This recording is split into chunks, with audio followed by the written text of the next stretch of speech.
में हम पढ़ने वाले हैं about multiplex PCR. So previous lecture में हमने पीसीआर क्या होता है, उसके स्टेप्स, एप्लीकेशंस, एडवांटेजेस के बारे में पढ़ा था। तो अगर आपने वो वाला वीडियो नहीं देखा है कि बेसिक जनरल पीसीआर की जो रिएक्शंस होती हैं वो कैसे चलती है, स्टेप्स क्या होते हैं, तो उस वीडियो का लिंक आपको डिस्क्रिप्शन में मिल जाएगा। एंड आज हम स्टार्ट करने वाले हैं multiplex PCR, types of PCR, जिसका फर्स्ट जो हमारे पास टाइप है that is multiplex PCR. So multiplex का मतलब है मल्टीपल, यहाँ पर हम प्राइमर्स का यूज़ करने वाले हैं। सो ये एक ऐसा पीसीआर है जहाँ पे कि आप मल्टीपल सैम्पल्स के डीएनए को एक ही साथ में रन कर सकते हो। सो यहाँ पे आप देख रहे हैं कि हमारे पास डिफरेंट स्ट्रेन्स हैं। मान लो बैक्टीरिया हैं, 4 डिफरेंट बैक्टीरिया हैं, स्ट्रेन ए, स्ट्रेन बी, स्ट्रेन सी, स्ट्रेन डी। सभी का हमने क्या कर लिया है, डीएनए को आइसोलेट कर लिया है। सो यहाँ पे सभी का हमने डीएनए ले लिया है। अब हम क्या करेंगे, मल्टीपल प्राइमर्स का यूज़ करेंगे। सो प्राइमर्स का यूज़ करेंगे, इसके कॉम्प्लीमेंट्री ये प्राइमर हो गया। यहाँ पर हमने हर एक जो आपका डीएनए सैंपल था उसके स्पेसिफिक हमने प्राइमर्स डाल दिए। उसके बाद इन सभी को हम एक ही ट्यूब के अंदर डालेंगे। सो चारों के चारों जो हमारे पास में सैंपल्स हैं उनको एक ही ट्यूब में डालेंगे और पीसीआर रन कराएंगे। सो आपने देखा कि हमने मल्टीपल सैंपल्स को एक ही साथ डाल दिया, मल्टीपल प्राइमर्स को एक ही साथ ट्यूब में डाल दिया, उसमें टैग पॉलीमरेज डाल दिया, डीएनटीपीस डाल दिए एंड उसके बाद पीसीआर रन कराया। सो मल्टीप्लेक्स पीसीआर जो होता है that is use for the amplification of multiple targets in a single PCR run. एक ही बारी में जब आप मल्टीपल सैंपल्स का पीसीआर करना चाह रहे हैं, यहाँ पर मल्टीपल प्राइमर्स का हम यूज़ करेंगे। एक ही साथ एक ही रन में जो है सारे के सारे सैंपल्स को जो डीएनए है उसको हम रन कराएंगे। सो जैसे कि आप यहाँ पे भी देख सकते हैं कि आपके पास 4 डिफरेंट स्ट्रेन्स थे, उनका जो डीएनए था वो हमने आइसोलेट किया एंड वहाँ पर हमने प्राइमर्स को अटैच कराया। ये स्पेसिफिक प्राइमर्स हैं। ये जो प्राइमर्स होने चाहिए वो बहुत ज़्यादा स्पेसिफिक होने चाहिए। ऐसा ना हो, क्योंकि आप हमें क्या करना है, सारे के सारे सैंपल ऑफ डीएनए को एक ही साथ पीसीआर ट्यूब में डालना है। तो ऐसा ना हो कि इसका जो प्राइमर है वो इस वाले के साथ बाइंड हो जाए, इसका प्राइमर इस वाले के साथ बाइंड हो जाए, तो ऐसा नहीं होना चाहिए। तो प्राइमर्स जो होने चाहिए बहुत ज़्यादा स्पेसिफिक होने चाहिए कि वो उस पर्टिकुलर स्ट्रेन के साथ में ही बाइंड करे। तो उसकी स्पेसिफिसिटी ज़्यादा होनी चाहिए प्राइमर की। और जो प्राइमर की लेंथ होती है यहाँ पर वो 18 से लेके 22 बेस पेयर्स रहती है। और जो मेल्टिंग टेम्परेचर होता है प्राइमर का वो हम लेके चलते हैं 55 से लेके 60 डिग्री सेल्सियस तक। हाईली स्पेसिफिसिटी जो होनी चाहिए प्राइमर्स की ज़्यादा होनी चाहिए। सभी को हम सारे सैंपल्स को, जितने भी हमारे चारों प्राइमर पेयर्स थे, उनको एक ही पीसीआर ट्यूब में डाल के पीसीआर को रन कराया जाता है एंड उसके बाद जेल इलेक्ट्रोफोरेसिस करके आप क्या कर सकते हो, मैच कर सकते हो। जैसे हमने यहाँ पे जेल इलेक्ट्रोफोरेसिस के बाद में जब आप मैच करोगे तो ये क्या है, आपका डीएनए लैडर है जिसका आपको मॉलिक्यूलर वेट मालूम होता है। तो मान लो फर्स्ट वाला जो था ये second, third sample, fourth sample. तो फर्स्ट सैंपल का जो है that is the 422 kilo Dalton आपको मिल रहा है। एक और चीज़ जो हमें यहाँ पे ध्यान रखनी है कि जो भी प्राइमर्स आप डिज़ाइन कर रहे हो उनका जो अनीलिंग टेम्परेचर होना चाहिए वो सिमिलर होना चाहिए। वो क्या होना चाहिए, सिमिलर होना चाहिए। अगर हम टाइप्स की बात करें तो 2 तरीके का आपका ये हो सकता है, सिंगल टेम्पलेट पीसीआर रिएक्शन या फिर मल्टीपल टेम्पलेट पीसीआर रिएक्शन। अब सिंगल वाले की अगर मैं बात करूँ तो यहाँ पे क्या होगा कि आपके पास सिंगल टेम्पलेट होगा।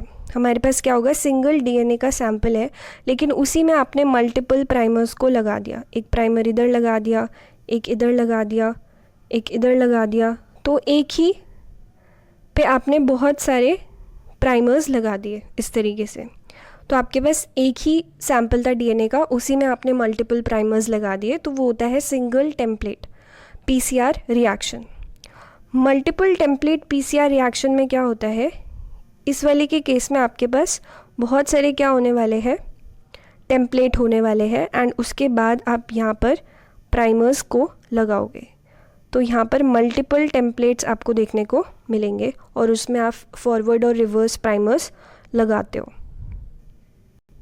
अगर हम एप्लीकेशंस की बात करें तो मल्टीप्लेक्स पीसीआर को क्लिनिकल डायग्नोसिस में भी यूज़ किया जाता है। आप क्या कर सकते हो, मल्टीपल जो पैथोजेंस होते हैं जैसे बैक्टीरिया, वायरस या फंगाई, तो मल्टीपल पैथोजेंस का डायग्नोसिस कर सकते हो इन अ सिंगल रिएक्शन, आप डिटेक्ट कर सकते हो। तो ये डायग्नोस्टिक इन्फेक्शन की डायग्नोसिस में काफ़ी ज़्यादा क्रूशियल हो जाता है। और आप क्या कर सकते हो, मल्टीपल जेनेटिक म्यूटेशंस को भी आइडेंटिफाई कर सकते हो, या फिर जो भी पॉलीमॉर्फिज्म या फिर म्यूटेशन जो कि एसोसिएटेड है हेरिडेटरी डिजीज़ेस जैसे सिस्टिक फाइब्रोसिस, थैलेसीमिया हो गया, मस्कुलर डिस्ट्रॉफी हो गया, तो उनसे रिलेटेड जो जेनेटिक म्यूटेशन है, मल्टीपल जेनेटिक म्यूटेशंस है, उनको भी हम आइडेंटिफाई कर सकते हैं।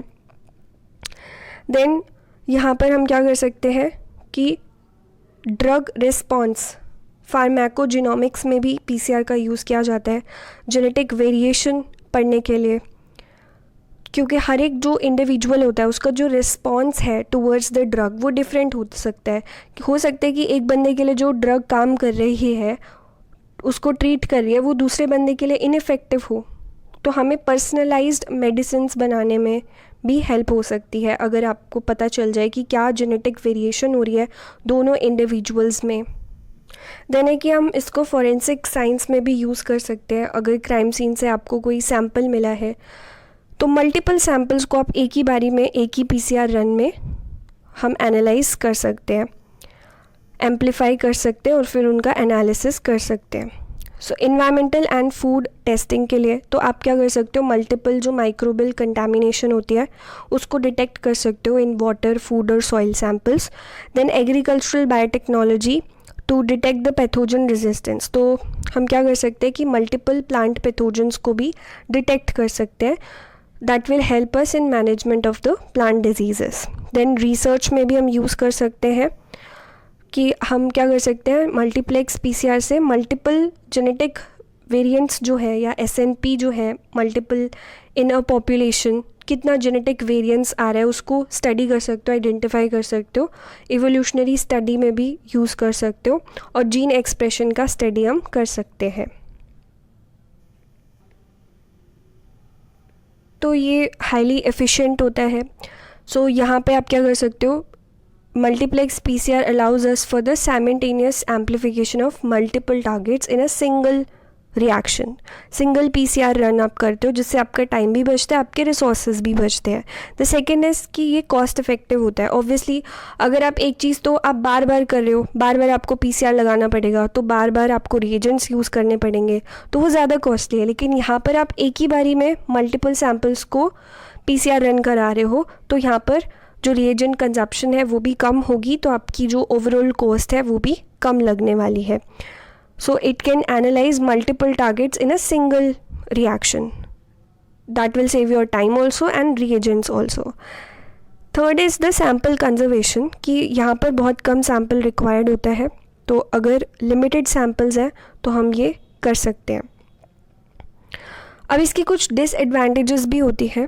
Disadvantages में अगर हम बात करें तो सबसे पहला आ जाता है आपका प्राइमर डिज़ाइन कॉम्प्लेक्सिटी। तो यहाँ पे आपको ना बहुत केयरफुली डिज़ाइन करना होता है मल्टीपल प्राइमर्स को, ताकि जो आप प्राइमर्स यूज़ कर रहे हो ना, देखो जैसे हम यहाँ पर प्राइमर्स यूज़ कर रहे थे, तो ये जो प्राइमर होने चाहिए ना ये बहुत ज़्यादा स्पेसिफिक होने चाहिए।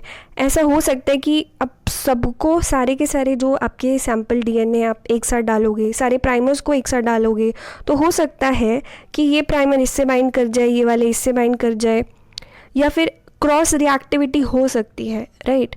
तो यहाँ पर आपको बहुत केयरफुली बहुत ज़्यादा स्पेसिफिक प्राइमर डिज़ाइन करना होता है ताकि कोई क्रॉस रिएक्टिविटी ना हो एंड स्पेसिफिक एम्पलीफिकेशन हो। सो presence of multiple primers may lead to the cross hybridization with each other, जिससे कि हो सकता है देयर इज़ पॉसिबिलिटी कि मिस पेयरिंग हो जाए विद अदर टेम्पलेट्स, ये वाला जो है इसके साथ बाइंड हो जाए, ये वाला प्राइमर इसके साथ हो जाए, तो क्रॉस हाइब्रिडाइजेशन हो सकती है प्राइमर्स आपस में, या फिर वो मिस पेयरिंग हो सकती है विद द अदर टेम्पलेट्स। तो ये इसकी एक डिसएडवांटेज है। देन है आपका ऑप्टिमाइजेशन चैलेंज। तो primer design has to be optimised so that जो भी आप प्राइमर पेयर लगा रहे हो that work at the same annealing temperature during PCR. तो आपको प्राइमर की डिज़ाइनिंग ऐसे करनी है कि जो उनका मेल्टिंग टेम्परेचर है वो सिमिलर हो, like it is around 55 to 60 degree Celsius. तो उनका जो अनीलिंग टेम्परेचर है ना वो सिमिलर होना चाहिए। आपको इस तरीके से प्राइमर की डिज़ाइनिंग करनी है। तो उस चीज़ को ऑप्टिमाइजेशन चैलेंज हम बोल रहे हैं कि काफ़ी ज़्यादा डिफ़िकल्ट हो जाता है कि सारे के सारे जो प्राइमर्स हैं आपको इस तरीके से डिज़ाइन करने हैं कि उनका जो एनीलिंग टेम्परेचर है ड्यूरिंग पीसीआर वो क्या रहे, सेम रहे।